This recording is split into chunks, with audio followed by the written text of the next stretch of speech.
കാരണം നീയെ ഞങ്ങളെ സ്നേഹിക്കുന്നവനുള്ളൂ. ഞാൻ മരിച്ചാൽ സെക്കൻഡ് വ്യത്യാസത്തിൽ ഞാൻ ഇല്ലെങ്കിലും ദുനിയാവ് മുന്നോട്ട് പോകും. ഞാൻ മരിച്ചാൽ 3 ദിവസമേ എന്റെ കുടുംബക്കാരന്റെ വീട്ടിൽ നിൽക്കൂ. ഞാൻ മരിച്ചാൽ 3 മാസമേ എന്റെ മക്കൾ ഒരു പക്ഷേ സ്വിച്ചുകൾ പലതും ഓഫാക്കൂ. ഞാൻ മരിച്ചാൽ 1-2 കൊല്ലത്തിനിടയിൽ അവർക്ക് വേറെ വാപ്പയോ വേറെ ഉമ്മയോ വരും. അതുകൊണ്ട് ദാദാ, എന്നെ ജീവിതത്തിലും ഖബറിലും സഹായിക്കാൻ നീയേ ഉള്ളൂ റബ്ബേ എന്ന ഹൃദയം തുറന്ന കണ്ണീരോടുകൂടി പാപങ്ങൾ ഓരോന്നും പടച്ചോന്റെ മുൻപിലേക്ക് ഏറ്റുപറയണം. പ്രത്യേകിച്ച് ഈ മാസത്തിന്റെ അവസാനം 7-ാം ആകാശത്ത് നിന്നും റബ്ബ് 1-ാം ആകാശത്തേക്ക് വരും.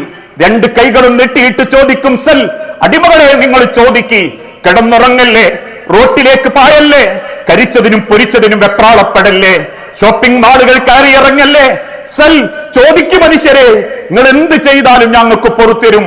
വ്യഭിചരിച്ചിട്ടുണ്ടോ? അള്ളാന്റെ മുൻപിൽ നിങ്ങൾ കണ്ണീരണിയല്ലേ? നിങ്ങൾ തോന്നിവാസം ചെയ്തിട്ടുണ്ടോ? രക്ഷിതാക്കളെ വേദനിപ്പിച്ചിട്ടുണ്ടോ? നിങ്ങൾ അളവിലും തൂക്കത്തിലും കൃത്രിമം കാണിച്ചിട്ടുണ്ടോ? നിങ്ങൾ കുടുംബത്തോട് അന്യായം ചെയ്തിട്ടുണ്ടോ? ആരാണ്ടത് പിടിച്ചു പറിച്ചിട്ടുണ്ടോ? മനസ്സ് വേദനിപ്പിച്ചിട്ടുണ്ടോ? വാക്കുരാവിട്ട് സംസാരിച്ചിട്ടുണ്ടോ? മനുഷ്യനെ കൊന്നതിലേക്ക്, കൊലപാതകത്തിലേക്ക് എത്തിച്ചിട്ടുണ്ടോ? എന്തോളം നിങ്ങൾ ചെയ്തിട്ടുണ്ടെങ്കിലും ശരി, സൽ നിങ്ങൾ എന്നോട് ചോദിക്കെന്നും പറഞ്ഞ് അള്ളാ 7-ാം ആകാശത്ത് നിന്ന് 1-ാം ആകാശത്തേക്ക് വരുന്ന സമയം അതിന് ആളുകൾ പരിഹസിച്ചു, പടച്ചോന് പ്രത്യേക വണ്ടിയുണ്ടോ? അള്ള ഊർന്നാണോ വരിക? അള്ള ഊളിയിട്ടിട്ടാണോ വരിക എന്ന് ചിന്തിക്കല്ലേ. ഓരോ രാവും, അവസാനത്തെ 10ന്റെ ഓരോ രാവും ആകാശ ലോകത്തിന്റെ തൊട്ടടുത്ത് പടച്ചോനുണ്ട്. അള്ളാനെ അറിയണം. റോട്ടുമ്മക്കൂടെ നടക്കുമ്പോ, തിരക്ക് കാണിക്കുമ്പോ, പടച്ചോനെ മറന്ന് ജീവിക്കാൻ ഒരുങ്ങുമ്പോ 1-ാം ആകാശത്ത് പടച്ചോൻ സദാ വീക്ഷിച്ചു കൊണ്ടിരിക്കുന്നു എന്ന ബോധത്തോടുകൂടി നിങ്ങൾക്ക് ആ ദിവസത്തെ ഭംഗിയാക്കാൻ സാധിക്കണം. വിശുദ്ധ ഖുർആൻ എന്റെ കൂടെയുണ്ട് എന്ന് നിങ്ങൾക്ക് ഉറപ്പിക്കാൻ പറ്റണം. ഒരു നിഴല് പോലെ ജീവിതത്തിന്റെ ഏത് പ്രയാസ പ്രതിസന്ധികളിലും ഖുർആൻ എന്റെ കൂടെയുണ്ട്. ഇന്ന് ലോകം അനുഭവിക്കുന്ന ഏത് പ്രശ്നങ്ങൾക്കുമുള്ള പരിഹാരം റബ്ബിന്റെ ഖുർആന. ഓതിയിട്ടുണ്ടോ മനുഷ്യരെ? കണ്ണടച്ച് കേൾക്കാവുന്ന ഭംഗിയിൽ കാര്യങ്ങളുടെ ഖിറാഅത്ത് കേട്ട് ഹൃദയം നമുക്ക് വേദന തോന്നാറുണ്ട്.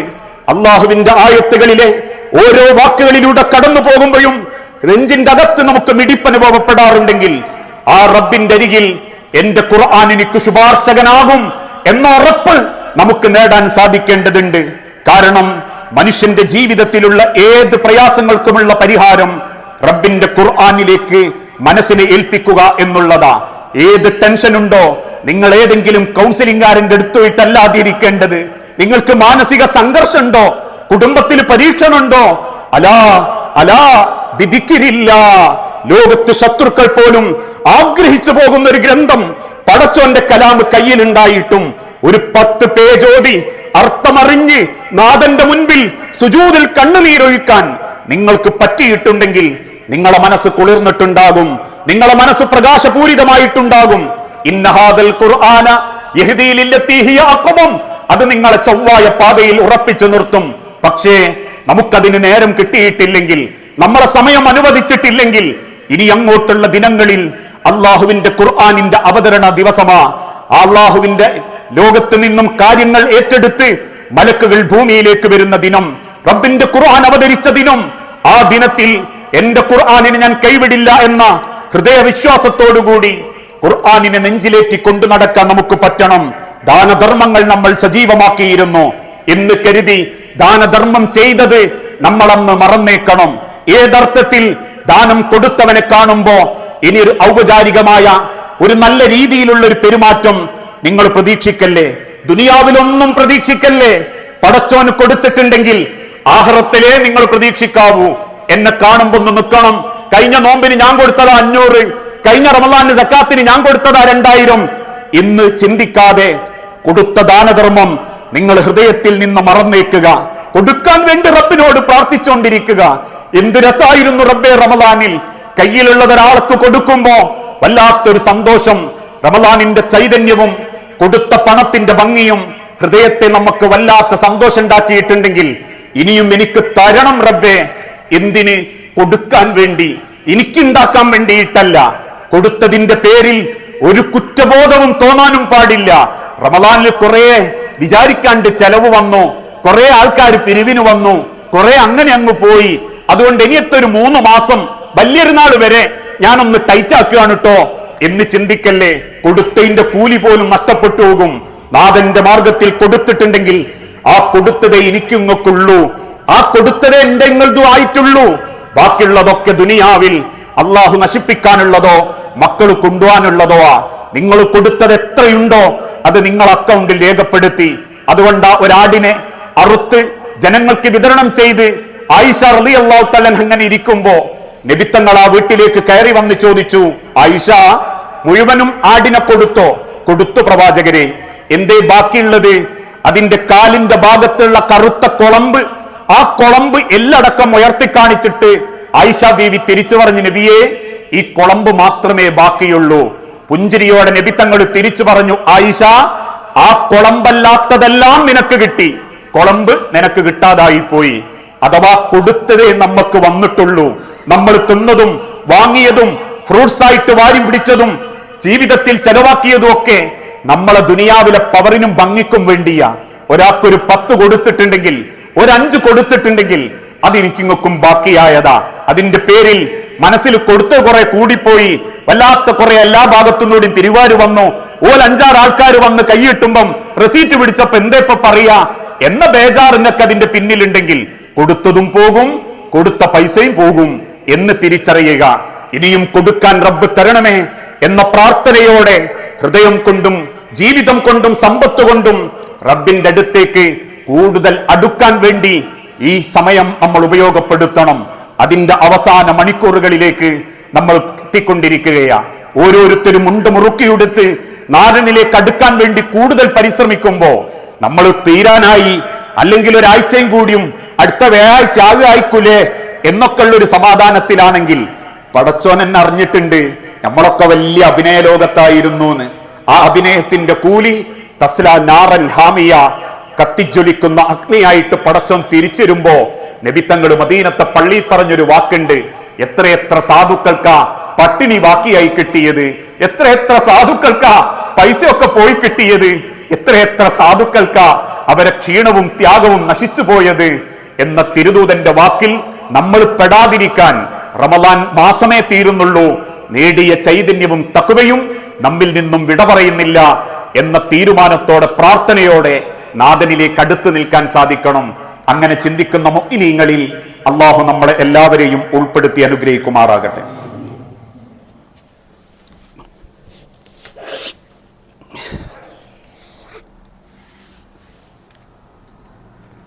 അൽഹംദുലില്ലാഹ് വസ്സലാത്തു വസ്സലാമു അലാ റസൂലിൽ അമീൻ വഅലാ ആലിഹി വഅസ്ഹാബിഹി അജ്മഈൻ അമ്മാ ബഅദ്. യാ അയ്യുഹന്നാസ് ഊസിക്കും സാനിയം ബിതഖ്വല്ലാഹ്. ജീവിതത്തിന്റെ ഒരു രംഗത്തും അള്ളാഹുവിനെ മറന്നുപോകരുത് എന്ന് എന്നോടെന്ന പോലെ നമ്മളിൽ ഓരോരുത്തരോടും വസിയത്ത് ചെയ്യുകയാണ്, ഉപദേശിക്കുകയാണ്. ഏതാനും ചില ദിവസങ്ങൾക്ക് മുൻപ് നമ്മളെ കോഴിക്കോട് ജില്ലയിൽ സിറ്റിയിൽ വളരെ രസകരമായ ഒരു ഓഫറും അതോടനുബന്ധിച്ചുണ്ടായ ചില പ്രയാസങ്ങളും നമ്മൾ അറിഞ്ഞിട്ടുണ്ട്. 1 രൂപക്ക് 2500 രൂപയുടെ മൂല്യമുണ്ട് എന്ന് തിരിച്ചറിഞ്ഞ പല കുട്ടികളും രക്ഷിതാക്കളും 3 മണി മുതൽ ആ സ്ഥാപനത്തിന്റെ മുൻപിൽ ക്യൂവിലായിരുന്നു എന്നുള്ളതും അതിനുവേണ്ടി മക്കളെ വിളിച്ചുണർത്തി പറഞ്ഞയപ്പിച്ചു എന്നുള്ളതും എത്രത്തോളം ഓഫർ എന്ന ഒരു വിഷയത്തിൽ നമ്മൾ ഉൾപ്പെട്ടുകൊണ്ടിരിക്കുന്നു എന്നുള്ളൊരു വലിയ യാഥാർത്ഥ്യമാണ്. ആ കിട്ടുന്ന ഓഫറിൽ ലഭിക്കുന്നതൊക്കെ മാക്സിമം 4, 5, 10 കൊല്ലം നമുക്ക് ഉപയോഗിക്കാൻ പറ്റുന്നതാണ്. എങ്കിലൊരിക്കലും അവസാനിക്കാത്ത ഒരു മനുഷ്യന്റെ ജീവിതത്തിൽ അതിരുകളില്ലാത്ത വലിയൊരു ഓഫറിനെ പറ്റി അല്ലാഹു തആല വിശുദ്ധ ഖുർആനിലൂടെ പഠിപ്പിച്ചു. ഇന്നാ അൻസൽനാഹു ഫീ ലൈലത്തിൽ ഖദർ. 1000 മാസങ്ങളെക്കാൾ പുണ്യമാക്കപ്പെട്ട ഒരു രാവ് അള്ളാഹു നിങ്ങൾക്കൊരു ഓഫറായി നിശ്ചയിച്ചു തന്നു. ഒരു മനുഷ്യന്റെ ജീവിതത്തിൽ 83 കൊല്ലം, 83 വയസ്സ് വരെ, 1 വയസ്സ് മുതൽ 83 വയസ്സ് വരെ അവൻ ചെയ്യുന്ന ഇബാദത്ത് ഒരു രാത്രി കൊണ്ട് അള്ളാഹു അവന്റെ രേഖയിൽ രേഖപ്പെടുത്തും.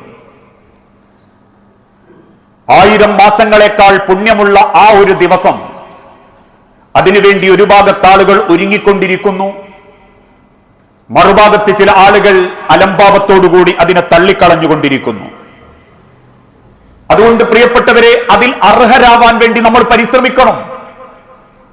പൂർണ്ണമായിട്ടും നമ്മളെ കൊണ്ട് സാധിച്ചിട്ടില്ലെങ്കിലും എല്ലാ തിരക്കുകളും മാറ്റിവെച്ച് സാധ്യമാകുന്ന മണിക്കൂറുകൾ അത്രയും എഴുത്തിക്കാഫിരിക്കാൻ, അള്ളാഹുവിന്റെ മാർഗത്തിൽ ഖുർആനോദിയും ദിക്റുകൾ ചൊല്ലിയും റബ്ബിലേക്ക് അടുക്കാൻ വേണ്ടി നമ്മൾ ഈ സമയത്തെ ഉപയോഗപ്പെടുത്തണം.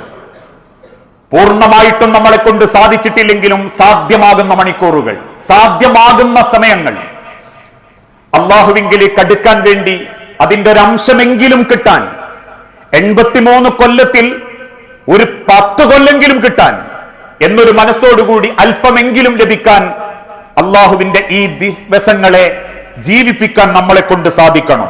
അതോടൊപ്പം തന്നെ ഫിത്ർ സക്കാത്തിന്റെ വിഷയവും, ഗർഭിണിയിലിരിക്കുന്ന കുട്ടികൾക്ക് ഫിത്ർ സക്കാത്ത് ഇല്ല.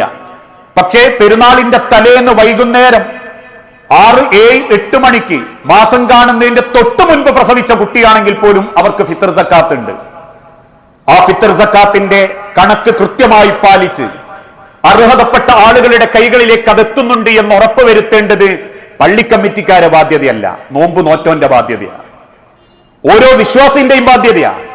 അതിന് കമ്മിറ്റിക്കാർ ഇത് അവിടെ തരണം, ആടെ കൊടുക്കണം, ഇവിടെ 150 തരണം എന്ന് പറഞ്ഞിട്ട് പോംവിളിക്കാൻ കാത്തുക്കണം എന്നല്ല.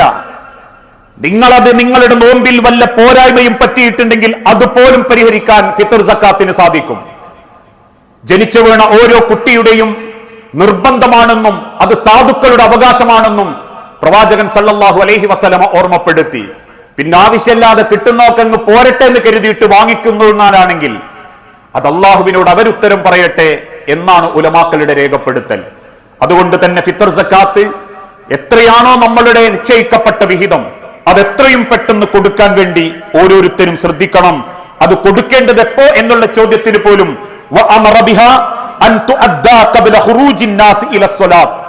മനുഷ്യൻ നമസ്കാരത്തിൽ പള്ളിയിലേക്ക് പോകുന്നതിന്റെ മുൻപ് അവർ ആ ഫിത്ർ സക്കാത്ത് കൊടുത്തു തീർത്തിരിക്കണം. ഇന്ന് പലരും പെരുന്നാൾ കഴിഞ്ഞിട്ട് പിന്നെ വിളിക്കുന്നത് കാണാം, ഫിത്ർ സക്കാത്ത് ഉണ്ടായിനും തിരക്കിലായി പോയി, കച്ചവട തിരക്കിലായി പോയി, പെണ്ണുങ്ങൾ ഓർമ്മപ്പെടുത്തിയില്ല, വാപ്പ പറഞ്ഞില്ല എന്ന് പറയല്ലേ. ആകെ ഓർക്കാനുള്ളത് ഇതൊക്കെ തന്നെ ഉള്ളൂ. ഈ അവസാനാവുമ്പോ ലൈലത്തുൽ ഖദറും ഫിത്ർ സക്കാത്തും ഒക്കെ ഓർക്കാനുള്ളൂ. ആ തിരക്കുകളിൽ നിന്ന് അള്ളാഹു പഠിപ്പിച്ച ഏറ്റവും വലിയൊരു നന്മയെ ഒരിക്കലും അലസമാക്കി കളയാതിരിക്കുക. പെരുന്നാളിന്റെ സുദിനത്തിൽ തക്ബീറോടുകൂടി ഭംഗിയാക്കുക, തക്ബീറോടുകൂടി മുസല്ലയിലേക്ക് വരിക, അള്ളാഹുവിന്റെ മാർഗത്തിൽ കുടുംബബന്ധം ചേർക്കുക, രാവിലെ വരുമ്പം എന്തെങ്കിലും അല്പം കഴിച്ചിട്ട് വരിക എന്നുള്ളതൊക്കെയാണ് ഇസ്ലാമിന്റെ മര്യാദ. ആ കാര്യങ്ങളെല്ലാം ഗൗരവപൂർവ്വം സൂക്ഷിച്ച് ശവ്വാൽ 1 പൊന്നമ്പിളി മാനത്ത് തെളിയുമ്പോ ഹൃദയം കൊണ്ട് റബ്ബിലേക്ക് അത് അർപ്പിക്കാൻ പറ്റുന്ന യോഗ്യരാണോ നമ്മളൊക്കെ എന്ന് ഓരോരുത്തരും സ്വന്തത്തോട് ചോദിക്കുക. നബി തങ്ങൾ പഠിപ്പിച്ച ഒരൊറ്റ വാക്ക് ഒരു പക്ഷേ നമ്മളെയൊക്കെ അവസാനത്തെ റമദാനായിരിക്കും ഇത്. കാര്യങ്ങളൊക്കെ മാറി മറിഞ്ഞുകൊണ്ടിരിക്കുകയാണ്. ലോകാടിസ്ഥാനത്തിൽ നടക്കുന്ന യുദ്ധം അങ്ങ് ഇറാനിലല്ലേ അമേരിക്കയിലല്ലേ എന്ന് ചിന്തിച്ചിരുന്ന നമ്മളുടെ അടുക്കളയിലേക്ക് പോലും അതിന്റെ പ്രയാസങ്ങൾ കടന്നു വരാൻ തുടങ്ങിയിട്ടുണ്ടെങ്കിൽ, ഭക്ഷണത്തിൽ പോലും നിയന്ത്രണത്തിലേക്ക് ഈ സമൂഹം മാറേണ്ടി വരുന്നുണ്ടെങ്കിൽ, എല്ലാ കുതിരകളിയും പവറും നടക്കണമെങ്കിലേ കോഴിക്കോട് ജില്ലയിൽ മാത്രം പടച്ചോന്റെ ശിക്ഷ ഇറങ്ങിയാൽ മതി എന്നല്ല. അങ്ങ് ഇറാനിന്റെ ഹോർമോസ് തീരത്ത് അടച്ചാലും നമ്മളെ കഞ്ഞുകുടി മുട്ടുന്ന കോലത്തിലേക്ക് കാര്യങ്ങളെത്തും. നിങ്ങളിൽ തെറ്റ് ചെയ്തവരെ മാത്രം പടച്ചോൻ പിടികൂടുന്നതല്ല അള്ളാന്റെ ശിക്ഷ. തിരുത്താത്തവരും അനുവാദം കൊടുത്തവരും മൗനം പാലിച്ചവരും ഒക്കെ പടച്ചോന്റെ തീരുമാനത്തിന്റെ ഭാഗമായി കളയും. ആ തീരുമാനം നമ്മളെ നേരെ വരാതിരിക്കാൻ ഹൃദയം തുറന്ന് റബ്ബിനോട് പ്രാർത്ഥിക്കുക. കാര്യങ്ങൾ എളുപ്പം ഭംഗിയാവാനും ഖൈറായ നിലക്ക് അവസാനിക്കാനും. അങ്ങനെ ചിന്തിക്കുന്ന യഥാർത്ഥ മുഅ്മിനീങ്ങളിൽ അള്ളാഹു നമ്മളെ എല്ലാവരെയും ഉൾപ്പെടുത്തി അനുഗ്രഹിക്കുമാറാകട്ടെ. റബ്ബെ, അറിഞ്ഞുമറിയാതെയും ഒരുപാട് തെറ്റുകുറ്റങ്ങൾ അബദ്ധങ്ങൾ ചെയ്തു പോയിട്ടുണ്ട് നാഥ. എല്ലാം വിട്ടുപുറത്തു മാപ്പാക്കി മഗ്ഫിറത്ത് നൽകി നിന്റെ സ്വർഗത്തിൽ ഇതേ രീതിയിൽ നീ ഞങ്ങളെ ഒരുമിപ്പിച്ചു കൂട്ടി അനുഗ്രഹിക്കണമേ നാഥ. മക്കളില്ലാതെ ഒരുപാട് കുടുംബങ്ങൾ പരീക്ഷിക്കപ്പെടുന്നുണ്ട് റബ്ബെ. മക്കളെന്ന അനുഗ്രഹം നൽകി ഓരോ കുടുംബങ്ങളോട് നീ കാരുണ്യം കാണിക്കുകയും ക്ഷമയോടെ അതിനെ നേരിടാൻ കുടുംബങ്ങൾക്ക് നീ തൗഫീക്ക് നൽകി അനുഗ്രഹിക്കുകയും ചെയ്യണമേ. നാദാ, ചെറുതും വലുതുമായ പല അസുഖങ്ങളിലും ഏറെ പ്രയാസപ്പെട്ട് ജീവിക്കുന്നവരുണ്ട് റബ്ബെ ഞങ്ങളുടെ കൂട്ടത്തിൽ. എല്ലാ അസുഖങ്ങളും എളുപ്പം ശിഫ നൽകി ആരോഗ്യത്തോടെ ആഫിയത്തോടെ ജീവിക്കാൻ നീ തൗഫീക്ക് നൽകണമേ. മരിച്ചുപോയ സഹോദരി സഹോദരന്മാർ, മാതാപിതാക്കൾ, മക്കൾ, ഭാര്യമാർ, ഭർത്താക്കന്മാർ എല്ലാവരുടെ ഖബറും നീ വിശാലമാക്കി കൊടുക്കുകയും മഗ്ഫിറത്തും മർഹമത്തും നൽകി ഓരോരുത്തരുടെ ഖബർ ജീവിതം നീ ഖൈറാക്കി കൊടുക്കുകയും ചെയ്യണമേ. അല്ലാഹുമ്മ ഗ്ഫിർ ലിൽ മുഅ്മിനീന വൽ മുഅ്മിനാത്ത് അൽ മുസ്ലിമീന വൽ മുസ്ലിമാത്ത് അൽ അഹ്യാഹു മിൻഹും വൽ അംവാത്ത് ഇന്നക മുജീബുദ് ദഅവാതി യാ ഖാദിയൽ ഹാജാത്ത്. അല്ലാഹുമ്മ അഇസ്സൽ ഇസ്ലാമ വൽ മുസ്ലിമീൻ വഅദില്ല ശിർക വൽ മുശ്രികീൻ. അല്ലാഹുമ്മ അജിർനാ മിനൻ നാർ. അല്ലാഹുമ്മ അജിർനാ മിനൻ നാർ. അല്ലാഹുമ്മ അജിർനാ മിനൻ നാർ. നാദാ, ലോകത്തിന്റെ നാനാഭാഗത്ത് പരീക്ഷിക്കപ്പെട്ടുകൊണ്ടിരിക്കുന്ന സഹോദര വിശ്വാസികൾക്ക് ആത്യന്തികമായ സംരക്ഷണവും സമാധാനവും നൽകി ഓരോ രാജ്യത്തോടും നീ കരുണ കാണിക്കണമേ. നാദാ, കടബാധ്യതയിൽപ്പെട്ടവരും ഹറാമായ ലോണ് പോലെയുള്ള സംവിധാനത്തിൽ അബദ്ധം കൊണ്ട് പെട്ടുപോയവരുണ്ട് റബ്ബേ. എല്ലാം ഹലാലായ നിലക്ക് അവസാനിക്കാനും ഹലാലായ സമ്പാദ്യത്തോടെ ജീവിച്ചു മരിക്കാനും ഞങ്ങൾക്ക് ഓരോരുത്തർക്കും നീ തൗഫീക്ക് നൽകണമേ. നാദാ, ഞങ്ങളെ മക്കൾക്ക് നല്ല വിദ്യാഭ്യാസം കിട്ടുകയും നാഥനെ ഭയപ്പെട്ടുകൊണ്ട് ജീവിക്കുന്ന ഒരു കുടുംബമാകാൻ, നല്ലൊരു മഈഷത്തോടുകൂടി ജോലിയോടുകൂടി ജീവിക്കാൻ ഞങ്ങളെ മക്കൾക്കും കുടുംബങ്ങൾക്കും നീ തൗഫീക്ക് നൽകണമേ. നാദാ, ഗസയിലടക്കം പല സഹോദര വിശ്വാസികളും പട്ടിണിയിലും പ്രയാസത്തിലുമാണ് റബ്ബേ. നിന്റെ ഓരോ നാടിനോടുമുള്ള കാരുണ്യത്തിൽ എല്ലാ രാജ്യത്തെയും ഉൾപ്പെടുത്തി ഞങ്ങളുടെ സഹോദര വിശ്വാസികൾക്ക് ഭക്ഷണവും സംരക്ഷണവും നൽകി ഓരോരുത്തരോടും നീ കാരുണ്യം കാണിക്കണമേ. ഞങ്ങളുടെ നാട്ടിൽ വളർന്നുകൊണ്ടിരിക്കുന്ന ഭൂരിപക്ഷ ന്യൂനപക്ഷ തീവ്രവാദത്തിൽ നിന്ന് മുസ്ലിം സമൂഹത്തെയും ഇസ്ലാമിനെയും തെരഞ്ഞുപിടിച്ചക്രമിക്കുന്ന ഫാസിസ വർഗീയ ചിന്തകളിൽ നിന്ന് ഞങ്ങളുടെ വിശ്വാസത്തെയും മുഅ്മിനീങ്ങളെയും നീ സഹായിക്കുകയും സംരക്ഷിക്കുകയും ചെയ്യണമേ. നാദാ, നാളെ നിന്നെ കണ്ടുമുട്ടുമ്പോ നീ ഇഷ്ടപ്പെടുന്ന റയ്യാൻ എന്ന കവാടത്തിലൂടെ റബ്ബിന്റെ സ്വർഗത്തിൽ പ്രവേശിക്കാൻ സാധിക്കുന്ന യഥാർത്ഥ നോമ്പുകാരിൽ നീ ഞങ്ങളെ ഉൾപ്പെടുത്തി അനുഗ്രഹിക്കണമേ. സാമ്പത്തിക രംഗത്ത് അള്ളാഹു തൃപ്തിപ്പെടുന്ന സമ്പത്തിന്റെ വളർച്ച നൽകുകയും ഹലാലായ സമ്പാദ്യത്തോടുകൂടി കുടുംബം പോറ്റാനും ഞങ്ങൾക്ക് ഓരോരുത്തർക്കും നീ തൗഫീക്ക് നൽകണമേ. പല ആളുകളും പ്രാർത്ഥിക്കണമെന്ന് വസിയത്ത് തന്നിട്ടുണ്ട് റബ്ബേ. അസുഖം ബാധിച്ച് അങ്ങേയറ്റം പ്രയാസപ്പെടുന്നവർ, കോമയിൽ വെന്റിലേറ്ററിൽ കിടക്കുന്നവർ, എന്താണോ റബ്ബേ ഏറ്റവും ഹൈറായത്, ആ ഹൈറായതിലേക്ക് ഓരോരുത്തർക്കും നീ സമാധാനം നൽകണമേ. അസുഖം ബാധിച്ച് ബുദ്ധിമുട്ടുന്നവർക്ക് ആ അസുഖത്തിൽ നിന്ന് രക്ഷ നൽകുകയും മാരകമായ വേദനിപ്പിക്കുന്ന മരുന്നില്ലാത്ത സുക്കേടുകളിൽ നിന്ന് നീ ഞങ്ങളുടെ ശരീരത്തെ, കുടുംബത്തെ, സമ്പത്തിനെ നീ കാത്തുരക്ഷിക്കുകയും ചെയ്യണമേ. റബ്ബനാ ആതിനാ ഫിദ്ദുനിയ ഹസന വഫിൽ ആഖിറതി ഹസനത വഖിനാ അദാബന്നാർ.